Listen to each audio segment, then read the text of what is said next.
This is Bloomberg Businessweek. Insight from the reporters and editors who bring you America's most trusted business magazine, plus global business, finance, and tech news. The Bloomberg Businessweek podcast with Carol Massar and Tim Stenovec from Bloomberg Radio. Apple shares surging today by more than 3%, the stock's best day since May. This after an upgrade from Bank of America, that bank noting that the upside from augmented reality and virtual reality, i.e. the Vision Pro, is there. They said other analysts on Wall Street are anticipating modest sales of the device, we should note, which does cost, Carol, $3,500. And Apple's set to start taking orders for that headset tomorrow. Good to note. Oh, and one app that will not be on the new headset is Netflix, a high-profile snub of the new tech. And then, of course, there's the news that crossed yesterday that Apple will sell versions of its watches without a blood oxygen feature in the U.S. following a legal setback in its patent dispute with Massimo. A lot of Apple headlines. For this and more, we go to Mark Gurman. He's Chief Technology Correspondent for Bloomberg News. He joins us on Zoom from Los Angeles. Mark, I want to just start with the news here, just of the stock move today. This is notable for a couple of reasons. One, at the beginning of the year, we talked to you a lot about a series of downgrades that the company got. Now Bank of America coming out and saying, hey, we're actually changing our view on the stock as a result of this augmented reality or virtual reality headset. What did you make of this? Well, I can tell you, like you said, it has been an overwhelmingly busy week of Apple news, and that'll continue over the next 3 weeks or so. In terms of the prior downgrades about the iPhone, we talked about that. Now the upgrades about the Vision Pro, it's really interesting because I don't anticipate the Vision Pro to ship in any quantity of significance or generate any revenue of significance for probably the next 5 years. So maybe they're seeing something I'm not seeing. I certainly think it's a promising category, but we are quite a ways away from it being a needle mover for Apple. It's going to take quite a while before that happens. It's going to take them releasing AR-only glasses before that happens. Personally, I'm extremely optimistic about the category, but there are just realities for how much money it could bring in and how many units they could sell. So that was quite an interesting upgrade. There are reasons to be optimistic about Apple. Apple's really I think a dark horse contender for artificial intelligence. I think that Apple is 2 years behind the competition on this, but for some reason I just believe they're going to do a killer job on weaving in AI into the iPhone 16 in the fall. So I think that has a lot of folks pretty optimistic internally and has me pretty excited too for the future of the product. So AI a bigger mover in your view versus this headset? Oh yeah. Oh my God. I think this headset in terms of revenue moving for the company is going to be a while. I think AI is where it's at for Apple. They've been silent. They've been under a rock on this, and they're going to appear in June. And they're going to make a pretty fantastic announcement related to AI and integration into the iPhone and the iPad. It's going to take 9 months for it to hit the market. The new phones won't go on sale till September. The new iOS 18 won't be available till September. But I think it's going to be a really big deal for the company. In terms of how that's going to bring Apple revenue in directly, I think people are going to buy more iPhones because of it. I think they're going to be really excited. I'm going to buy one either soon or I will now wait for this upgrade. This is really interesting, Mark, because Apple, when we think about AI and Apple, like the iPhone and iOS do certain things right now that anticipate what its users want, which I've noticed and I find really interesting. For example, when I got off the subway and I go to look for an app, it immediately pulls up the Lyft app because it knows that I want a city bike. Because I do that every day at that time, Mark. That's pretty wild. What are the examples of AI being integrated into the phone now? And what's the vision? I tell you, yeah, go ahead. Yeah, that's really basic, right? Them being able to predict that you need the Lyft app. What if your Lyft is already there waiting for you when you land because it already did it for you, right? What if your web browser, instead of you needing to read articles, it's like the new Samsung phone and can translate articles for you? What if you're on the phone with someone who speaks another language? Let's say you speak English and they speak Spanish. You're talking into the phone in English and they're hearing you in Spanish. They're talking into the phone in Spanish and you hear them in English, right? These are the types of things that Samsung introduced earlier this week, and these are the types of things I expect Apple to eventually get into as well. Playlist creation in Apple Music using AI. You need to make a presentation and you plug in some of your data points, you plug in what you want the presentation to be about, and it can make the presentation for you. I think those are the powerful AI tools that I'm talking about. Take a look at what Samsung did this week if you're watching this, and I think you have a little bit of a blueprint of what Apple's looking at. That is well. Yeah. It's interesting too. It's funny because we had the CEO of Babbel, the online language learning service, yesterday, and we talked to her about like AI. Is this going to basically make it possible that people don't necessarily have to learn a new language? They can just use AI, right, and advanced technology to kind of just communicate with people of who speak a different language, and it's already happening. Yeah, it could be a new era for learning and education. I got to tell you, on one hand, that sounds very exciting. On the other hand, that sounds very scary, right? Imagine your kids growing up in an era where instead of taking a second language, they don't have to because they're not actually doing the learning themselves. I'm not sure how good that's going to be for the brain and the educational development for kids in the future. So, when I have kids, I'll keep AI away from them for a little bit. That reminds me of all the tech CEOs for a long time were like, my kid doesn't have a computer. My kid doesn't have this. Interesting. This is a whole new level, right? Yeah. Like, I would be so disappointed. Maybe I wouldn't. No, I would be disappointed. Let's say my kid has to do a presentation or write an essay, and they're not going to do it themselves. They're going to use AI or ChatGPT to write it for them. I think that's, it's disturbing in some sense. Mm-hmm. What is it going to mean for teachers and grading papers and how things are taught? Our education institutions going to have to revamp homework. It's right. Interesting to get this the whole tone world can from change you. over this. I was just going to say that it's striking to hear this from you, Mark. It's scary. I don't disagree, and I think there are a lot of people who would agree with you. In your career covering tech, which, even though you're a young man, your career covering this has been quite long because you were doing this as a teenager, we should note. Is this sort of the most pivotal moment that you've seen? It's the second most pivotal moment I've seen. The most pivotal was the iPhone, right? The shift from pre-iPhone to post-iPhone has been significant. And let me just say this. The iPhone created the whole idea of mobile software platforms with sensors and advanced processors and such. So this AI revolution that we're walking into right now would not exist if it were not for the iPhone's creation 16 years ago. So I would have to put the iPhone at number one and AI at number two, just because AI doesn't exist without the iPhone, right? You can't put the iPad in that category or VR. It's really the iPhone, then AI. I understand that, but at the same time, we've always sort of adopted and accepted technology, I guess, save for something like Google Glass, but they're trying again with all the head-mounted stuff. But it does seem like you have a sort of reticence around the way that AI could shape our lives. Yeah, I think there are really interesting and exciting use cases. I think being able to get summaries of web articles. I think being able to use generative AI to fill in photos and help you with photo editing. I think being able to take information that you provide and turn that maybe into a keynote or a PowerPoint presentation for you, using AI to create music playlists. Those are all really exciting use cases for AI. But when you start using AI to talk on your behalf, I didn't love the Samsung feature that was introduced earlier this week, where you could have it change your tone based on who you're talking to. Let's say I'm sending an email to coworkers, right? Or sending an email to my brother, or doing a tweet, and it knowing to portray a different tone in any of those use cases.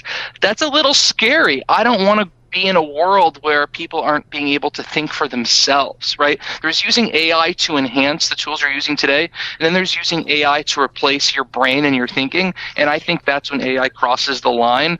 And unfortunately, there's so much money to be earned and so much to be won in the technology landscape by these multi-trillion-dollar behemoths that I think they're unfortunately going to have a very hard time towing that line. So it's a little scary what's about to happen over the next few years. Yeah, and I do wonder, I know regulators are all looking at it, thinking about it, and how it kind of affects their specific, world and overview. I think Gary Gensler of the SEC made some comments about AI specifically this week in terms of financial instruments.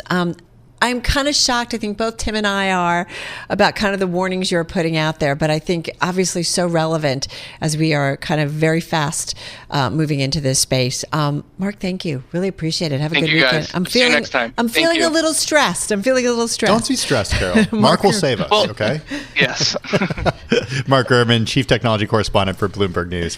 You're listening to the Bloomberg Businessweek podcast. Catch us live weekday afternoons from 3 to 6 Eastern. Listen on Bloomberg.com, the iHeartRadio app, and the Bloomberg Business app. Or watch us live on YouTube. Elon Musk's SpaceX, it is set to launch the first all-European commercial crew to the International Space Station. It's a landmark mission for a region yearning for a better year of space exploration following a series of setbacks.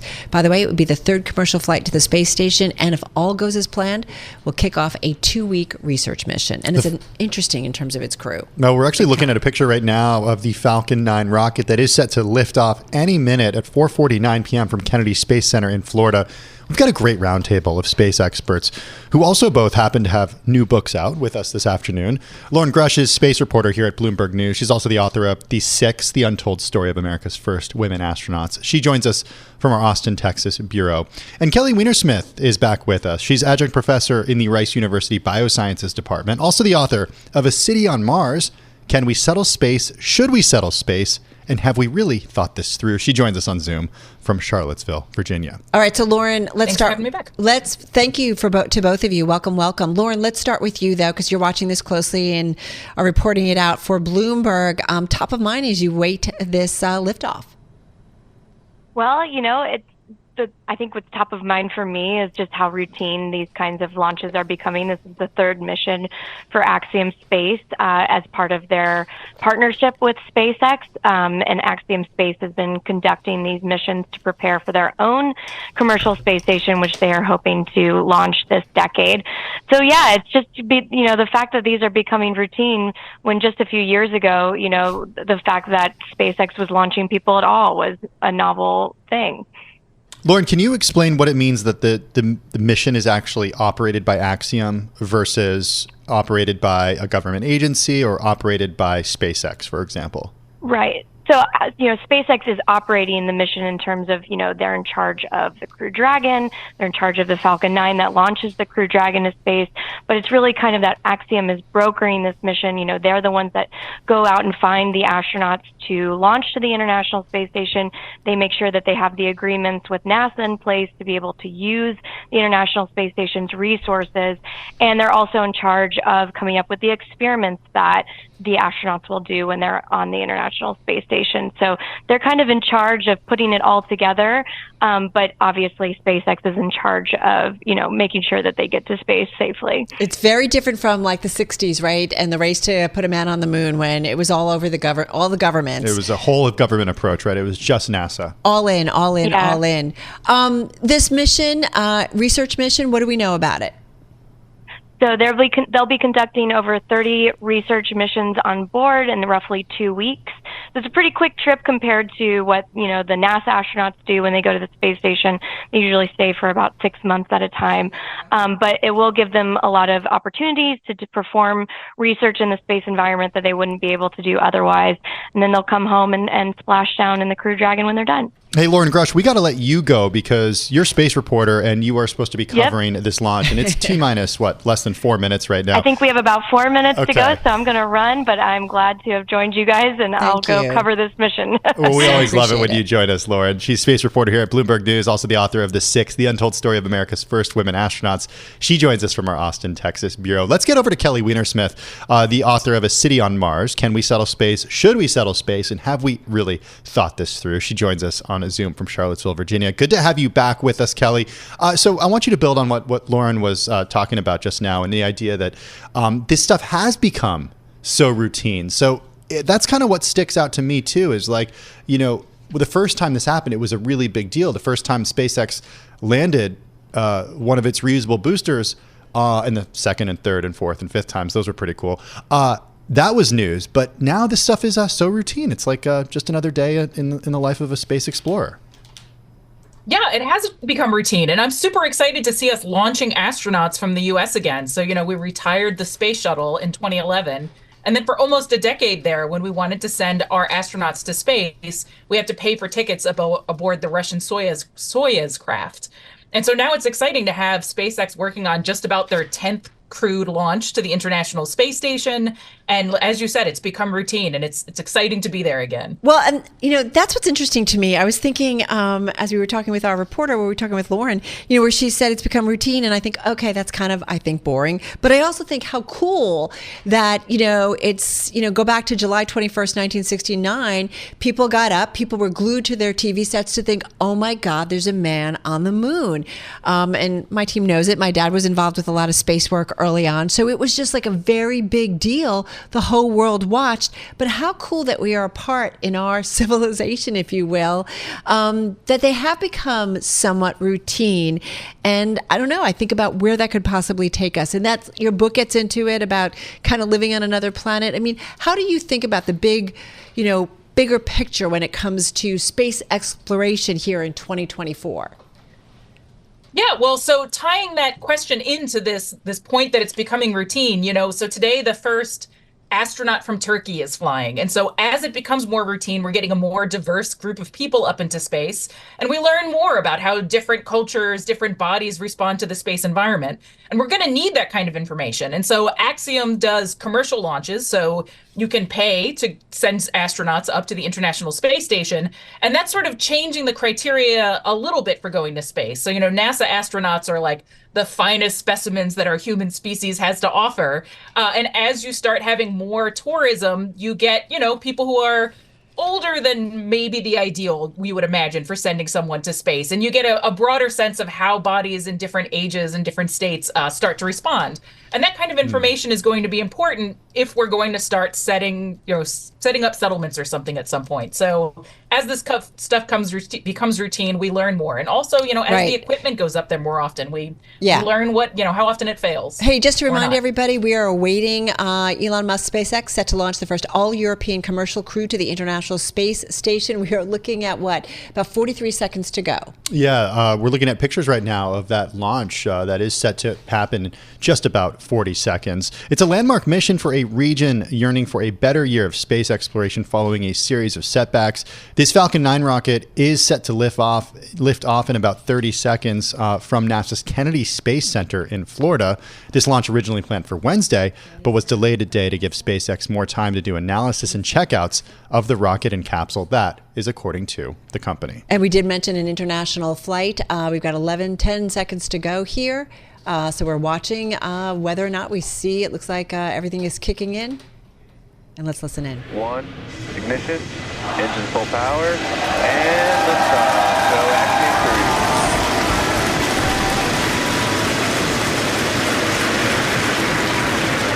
Falcon 9 further beyond, opening the door for more to follow. All right, everybody, you're listening as that Falcon 9 rocket, SpaceX Falcon 9 rocket, did take off on time, 4:49. Talk about being on time from Kennedy Space Center in Florida. It is the first all-European commercial crew to the International Space Station. And you're talking about a NASA astronaut, an Italian co-pilot.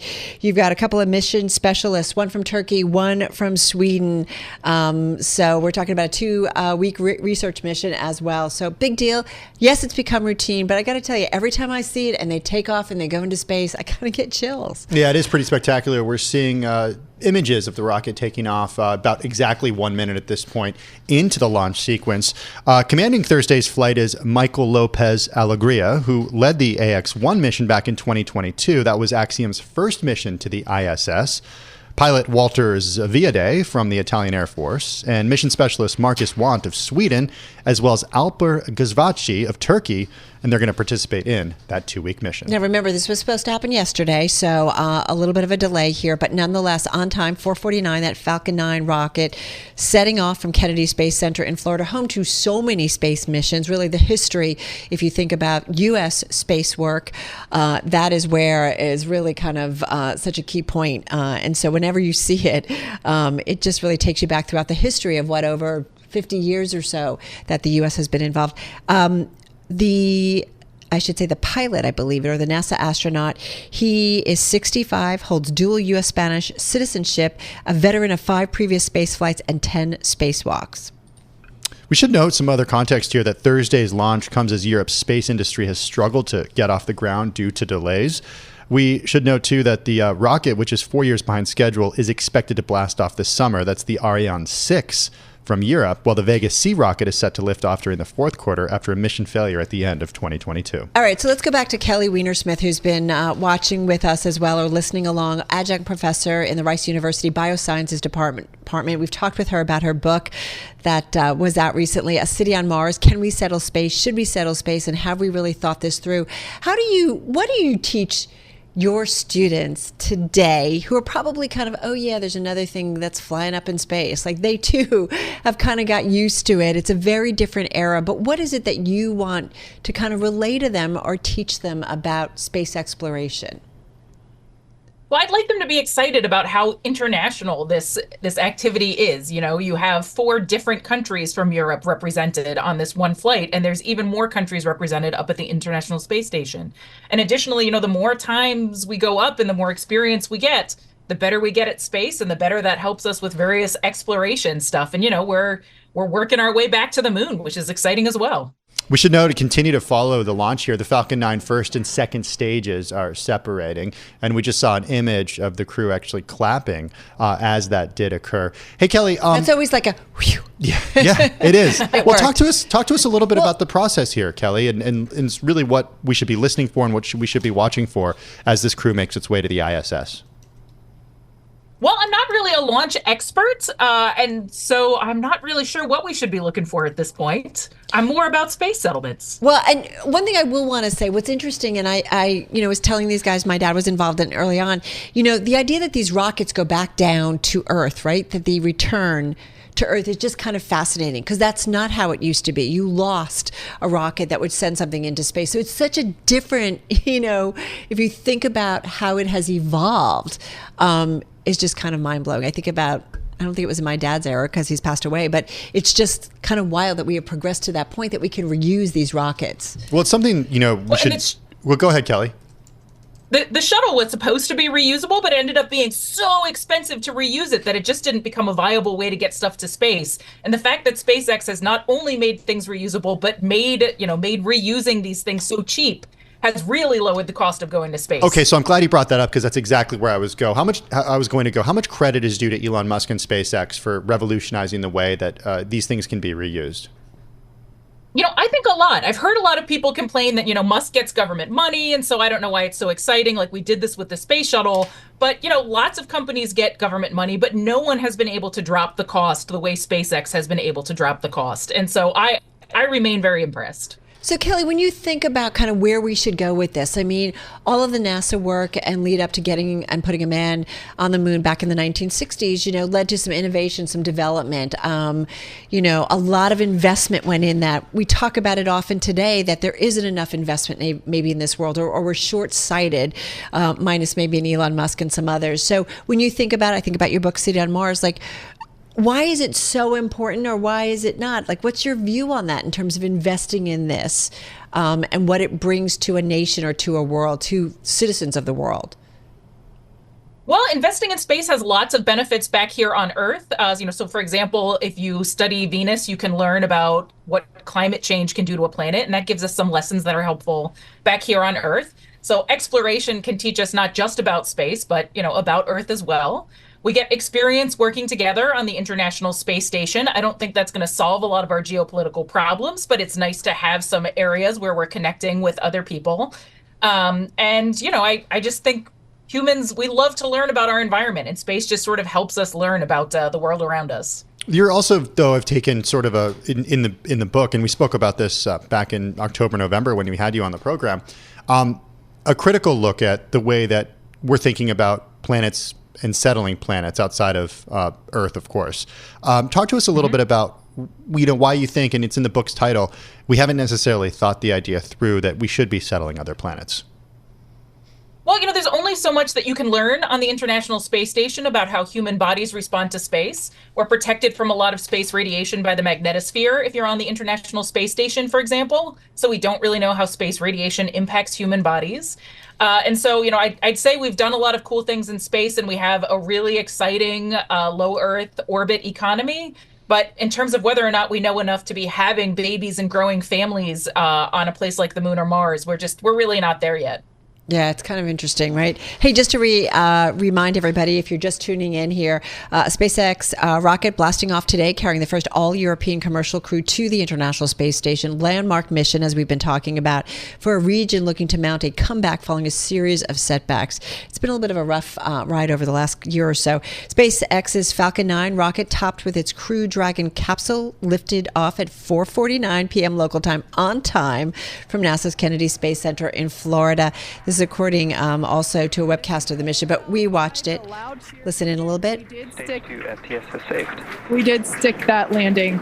Falcon 9 has landed once again, but turning our attention back to the crew, as you see there, our next event is second engine cutoff, or SECO, as it's referred to there at the bottom of your screen.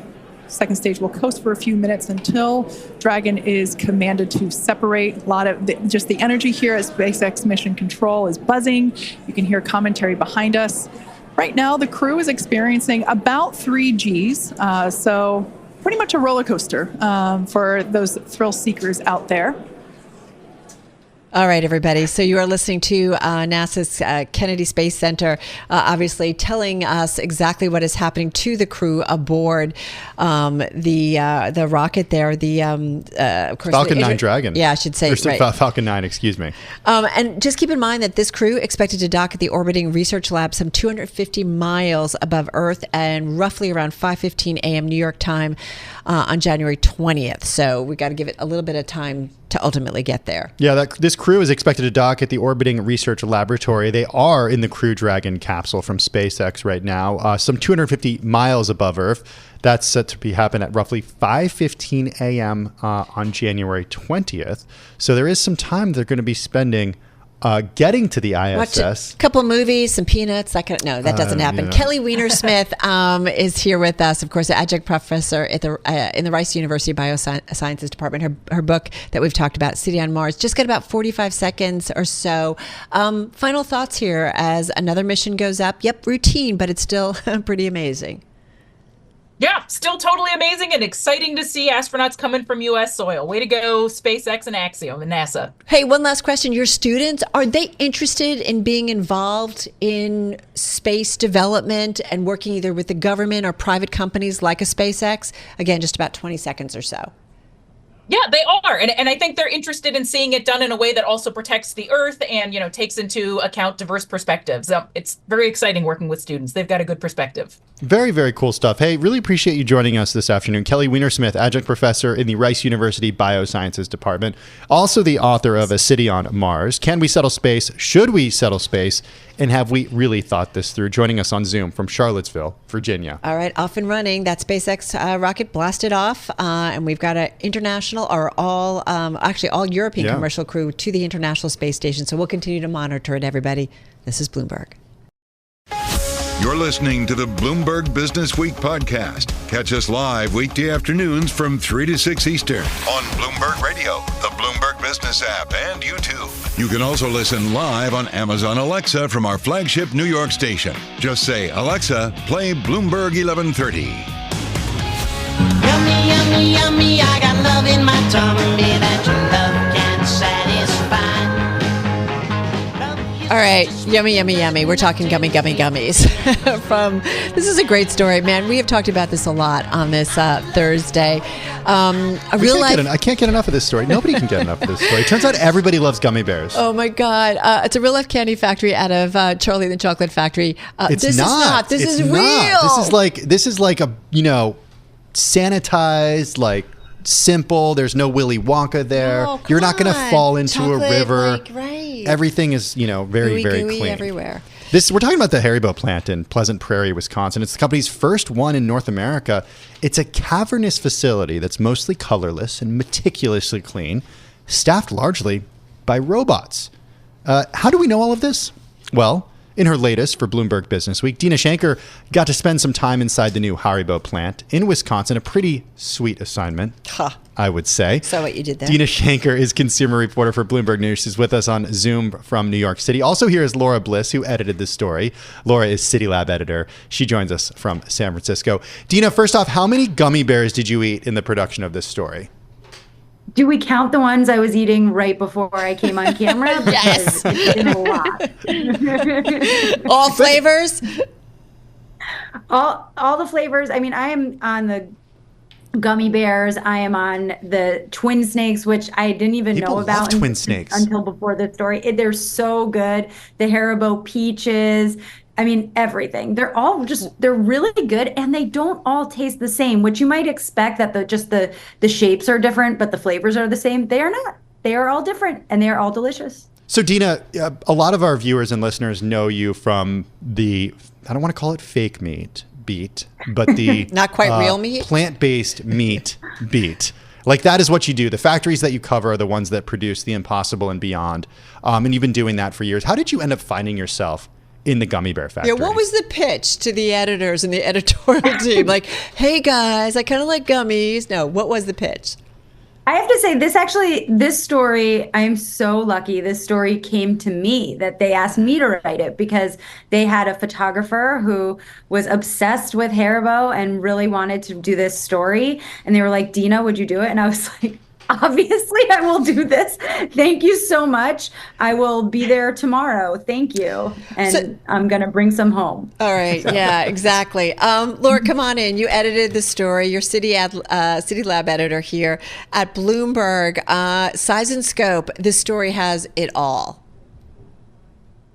Yeah, this was so much fun to work on with Deena and the photographer who just produced these incredible photos and videos. And like, as you guys were talking about, the photos kind of give you a sense of this place that's just like full of rainbow colored fun, but that's actually not what Deena found it to be at all. It was actually this like pretty, serious like totem to like Germanic manufacturing. And I don't know, I'd love to hear Deena talk more about that. Did that surprise you, like learning more about how this company actually works and makes these beloved candies? It did. I've been to so many food manufacturing plants. I mean, I've been to the fake meat plants, sure, but I've been to real meat plants. I've been to, fish and pet food and so many kinds of food plants. This was by far the cleanest one I have ever been in. It was so orderly. Everything was running like exactly as it was intended to. There was just and they were so happy. Everybody was very happy, but they were very serious about the work at hand. They were there to make the best gummies, and they know how to make the best gummies because they've been doing it for so long. And they really weren't interested in trying to do anything other than make the world's best gummies. Well, Deena, what's interesting too, right? From something that looks so playful and fun and colorful, like you think that there would be some whimsy behind the scenes, but like right at the top of your story, you talk about, I think it's with the chief operations officer at Haribo, embodying a German approach, their words, don't like to change things, right? It's just kind of interesting, their approach to it. But I guess if it works, why would you change it?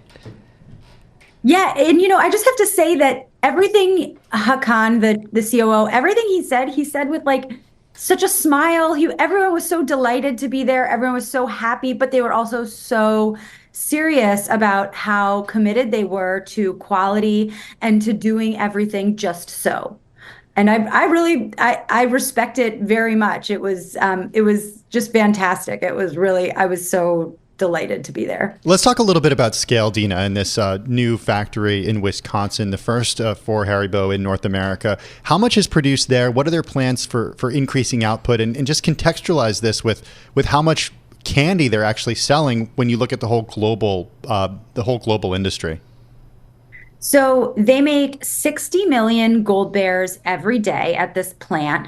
Their plan is to double that by 2025. They're also going to add in manufacturing lines for the twin snakes, which are a big hit in the United States, which I just have to add the twin snakes are this it's like one is sweet and one is sour. And they said that they're a really big hit with adolescents who are like in their rebellious stage, which I just thought is so funny. I thought you were going to say they're like a big hit for adults with young kids, because I texted this to a friend group, this story. Did you really? You did, yeah. By the way, you can get a Bloomberg gift link, okay, for people who don't have subscriptions to Bloomberg if you are a subscriber to Bloomberg. Oh, I didn't know. Yeah, and I sent it to the whole group.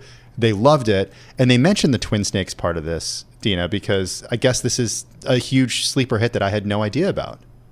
I know, same. It was the same for me, and they're really good. They're really good. Yeah, the Gold Bears are the most popular in major markets all over the world, but the different regions have their own favorites. And here in the U.S., we just love those twin snakes. I feel like we're just not as sophisticated as like the people in the Nordic countries who love like the black licorice, but the twin snakes are good for us. Laura, come on.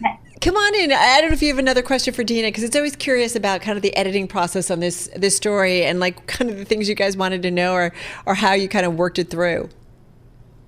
Yeah, well, I was so interested in the fact that, there are these sort of like regional, favorites that Deena talks about, all over the world. Gold Bears obviously being the number one everywhere, which she pointed out. But I thought it was so fascinating that every factory is identical, right? I guess except for like the molds of the gummies they're producing, but like that this factory, which I think is the first in the U.S. that they've opened, kind of to the point of how they're trying to expand their market share, is like a replica, right, of factories in Germany and all over the world. Is that right, Deena? Yeah, this is their 16th factory, and they said that it's basically like it's inspired by all the other factories. Everything runs just the same as it always has. One of the few changes they make is like when technology evolves, they'll evolve with it. So they now have automatically guided vehicles doing forklift work instead of manual forklifts. But even those robot forklifts are made by the same German company that they've been working with for decades. So they really they've got their faves and they just stick with them. So can I ask you, Deena, why North America finally?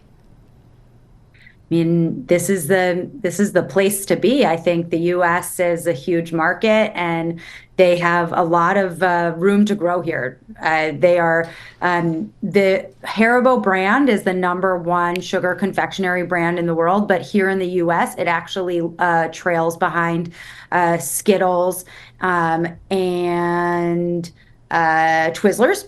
And so they could, use a bump in production and get themselves up at the top here, maybe.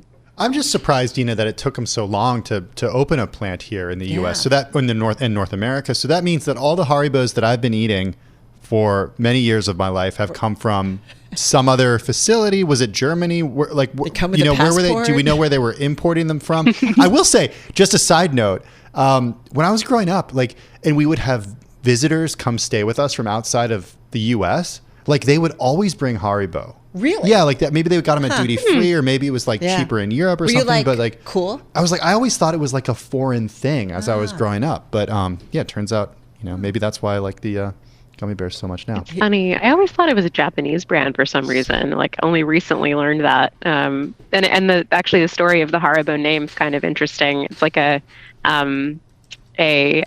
portmanteau, right, Deena? Of the founder's name, is that right? Pronunciation of that word, but yes. An acronym, sort of. It's the first two letters of Hans Riegel and Bonn, Germany, right, where he founded the company Haribo. So creative. Hey, what I'm always curious, and it makes me think of the Island of Misfit Toys, the Christmas special. But those irregular bears, there's only a small percentage. But what happens to them? I don't mind if it doesn't have an ear or something. What happens and why? They never leave the plant. I know it did feel like the Island of Misfit Toys, seeing the bin where they land. But it's actually pretty amazing that it's less than 1% of production. Yeah. But yeah, I mean, I know I should have just been like, you know what? I'll take these home with me.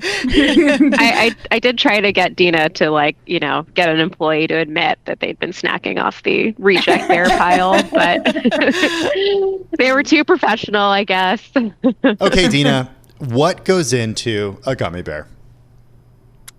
It is not very surprising. It's mostly sugar and gelatin, and they get sprayed with their, waxes and oils, etc., to make sure that they don't stick together. But it was pretty amazing that they said the recipe hasn't changed in more than 25 years, and that So as a food reporter who's been on this beat for some time now, that's just incredible that's how long they've been sticking with the same thing, especially after the supply chain challenges during COVID, because a lot of companies were changing recipes at that time because they just couldn't get what they were used to. But they've been doing the same thing for more than 25 years. It is just wild. Like, I'm obsessed with watching these pictures. Sorry, I'm getting a little distracted here. What was it? I wanted to ask you, Laura, like, as you read the story and you guys went through it, like, what was the biggest thing that jumped out for you and it just kind of blew your mind? Yeah, I mean, I think it just goes back to that kind of hilarious tension that Deena found in this story. You know, as journalists, we're always looking for what's gonna draw a reader in. You know, it's not just the pictures, but it is kind of this like just contrast between the rainbow-colored candies that we all love and this kind of highly regimented production process. I also thought it was really interesting. You did ask Haribo if they had considered getting in, you know, speaking of what adults like versus children, into the cannabis gummy market, the weed gummy market, and they had actually contemplated that. It sounded like. Deena, what did they tell you about that? So I would say, I don't know if they contemplated it internally in any real way. My guess is probably not, but they had the answer ready. So certainly my guess is they've been asked before, and it was no, this is not, like, they're not looking to make anything functional or anything along those lines. This would also narrow the consumer base. This is just supposed to be like a treat, you know, just like something to enjoy. And they actually also differentiated between, like, they would say, like, it's a treat, not a snack. I mean, I would say for me, in the past couple of weeks working on this story, it's been a little bit of both. But they're really focused on just making, like, gummies that make people happy. They're not trying to, you know, displace anything or be medicine or, you know. I will say, too, I mean, they were really, you know, as they have every right to be, like, very protective, right, of certain parts of the process, and certainly like the, you know, full recipe behind the gummy bears and sort of some of the precision, you know, technologies that they're using. That was really interesting to me too, just getting inside the mind of, you know, the gummy COOs and the sort of, you know, competitive aspect of this, the big, you know, candy makers they're up against. Deena, we only have about 20 seconds left, but were there any fans or like groupies outside the factory? Like, do they have like a company store where you can buy them there? No, but they did have this like VW, like fake VW Haribo van kind of thing that you could take pictures in front of, which I enjoyed and took some pictures in front of. So it was really out in the middle of nowhere. I mean, and I'm sorry to Pleasant Prairie, but it was like a 2-hour drive from Chicago. And it was not an easily accessible plant. And you're still eating them and snacking on them. So you didn't get turned off by seeing so many, which is really kind of wild. Not even a little bit. Oh my God, I'm eating them more than ever. All right, guys, thank you so much. Deena Shanker, Laura Bliss, thank you so much. Check out this story. It's a good one. I'm driving in my car. I turn on the radio. How about you let me drive? Oh, no. Who's gonna drive you home? Honey, please, I'll do the driving. Drive on. Excuse me, I want to drive. It's the question that drives us. This is the Drive to the Close. That funky music will drive us till the dawn. On Bloomberg Radio. All right, everybody. I do want to mention a headline crossing the Bloomberg terminal. U.S. regulators are preparing to introduce a plan to require that banks tap the Federal Reserve's discount window at least once a year to reduce the stigma and ensure lenders are ready for troubled times. We talk about that when there's stress within the financial system, or tightening, if you will. And that is looked often, if someone does it, that maybe there's concern. So this looks like that the Fed is looking to do this, or regulators are looking to get banks to do this so that there is, again, no stigma when you do. Well, in the meantime, I want to talk a little bit about the equity markets and specifically a handful of stocks, because our next guest fund beating just about everyone in its category in the past 1 year, Carol. The Rational Dynamic Brands Fund invests in a basket of company stocks with attractive and leading brands, names such as Amazon, Live Nation, Costco, and Microsoft. All right, so let's get to it. Back with us is Eric Clark. He's portfolio manager at Rational Dynamic Brands Fund. He joins us on Zoom from San Diego as we drive to the close on this Thursday. Eric, good to have you back with us. Happy New Year. We've been looking at your portfolio. We always love because you talk brands, but based on Bloomberg data, you had, I think, around 34 stocks at the end of last year. Microsoft, Meta, Apple, Alphabet in the fund, top holding Amazon. You did some selling at the end of last year. Disney, Alibaba, Estee Lauder, Regeneron. Talk to us about, first of all, the strategy at the end of the year. Was it just selling some big decliners, pocketing some gains, some tax reasons? Why the selling first? Yeah, exactly. And Happy New Year to everybody, too. If you have some good gains and you want to be as tax efficient as possible, then you harvest some losses along the way that kind of build up. So when you do take some gains, they're not as meaningful from a cap gains perspective. And that's just really what that was. So do you plan on getting back into any of those companies that Carol mentioned? Disney, Celsius. I mean, Celsius, hard to find a time when in the last few years when that's been a declining stock. I mean, the performance over the last few years has been absolutely incredible. Do you plan to get into any of those? Celsius is always on the radar. It's a wild stock sometimes, but I think it's got some more upside. It's just very volatile. Estee Lauder's intriguing, but I need to see one data point that says they're getting back on the right track, and they're so tethered to China. And China just can't seem to get off the mat for a variety of reasons. So that it's on the list along with PayPal too, but we haven't jumped into any of those names just yet. Yeah, Estee Lauder Asia Pacific, $5.2 billion revenues of 2023. So that's just slightly below Europe, the Middle East, and Africa. So yeah, they big overseas. Hey, having said that, all right, so let's go to where you are all in. Amazon, your top holding, looks like you added a little bit to it. Maybe end of the year, Live Nation too at the end of the year. These two continue to be favorites. So let's start with Amazon, Eric. Why is this your top holding? Why do you continue to like it? What's your strategy for when you add or pull back a little? Sure. I mean, we've always loved Amazon. We've owned it the entire time.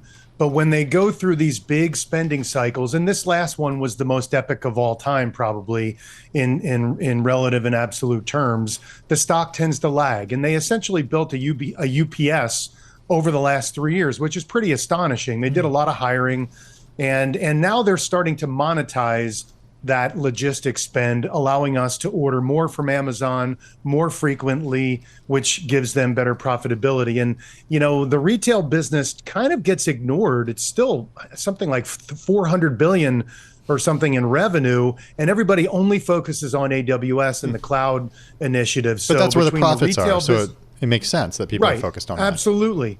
But if you think about it, I look at the retail business as kind of like a Costco. It's actually worth 2 Costcos. So when high volume, low margins, great business, high brand relevancy. So the thesis is Amazon has lagged for 3 years, which is very rare anyway.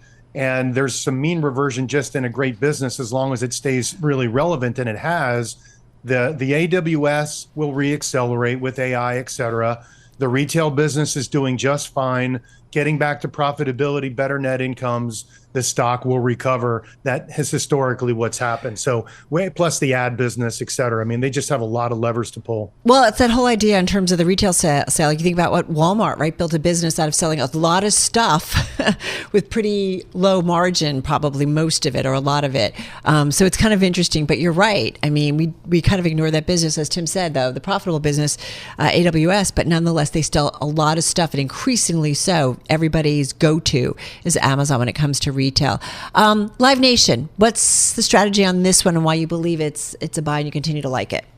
Yeah, I mean, along with Expedia too. I mean, we like the experiences over the goods theme. I think people, we overconsume goods, and we've just been continuously getting out, eating out, going on vacation, et cetera. And, something happened with a lot of companies through the pandemic, particularly in the travel and the entertainment category.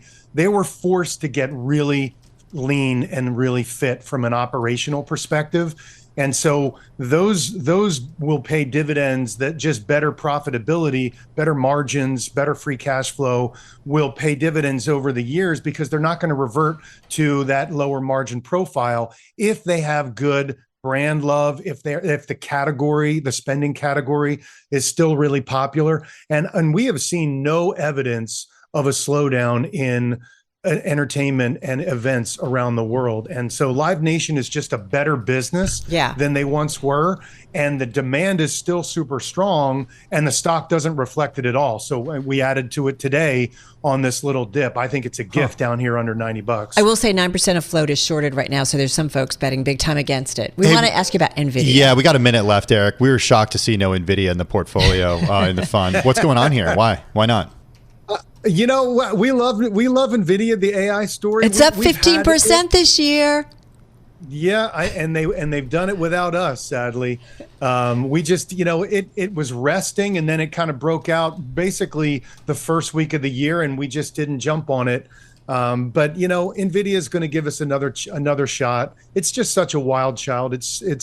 I'm not unsure that this pull forward of AI won't be reflected in earnings disappointment over the next couple of quarters. But listen, we had great returns last year and we didn't own NVIDIA barely at all. So we have a lot of names that we really love that we think have some great upside. It's up another 1.7%. Would you buy in a pullback, and what's the level right now at 569 and change? Just 15 seconds here. Would you buy in a pullback? Yeah, probably. Yeah. We'd love to buy it. Probably 8% or more, which that thing moves around like crazy. It could be in 2 days. All right. Really, really well done. Love talking names with you. So appreciate it. Eric Clark, of course, portfolio manager at Rational Dynamic Brands Fund on Zoom from San Diego. His fund, by the way, down a little bit year to date, according to Bloomberg data, but up about 28% in the past 1 year. So good to check in with him.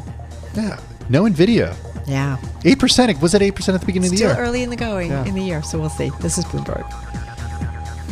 This is the Bloomberg Businessweek podcast, available on Apple, Spotify, and anywhere else you get your podcasts. Listen live weekday afternoons from 3 to 6 Eastern on Bloomberg.com, the iHeartRadio app, TuneIn, and the Bloomberg Business app. You can also watch us live every weekday on YouTube and always on the Bloomberg Terminal.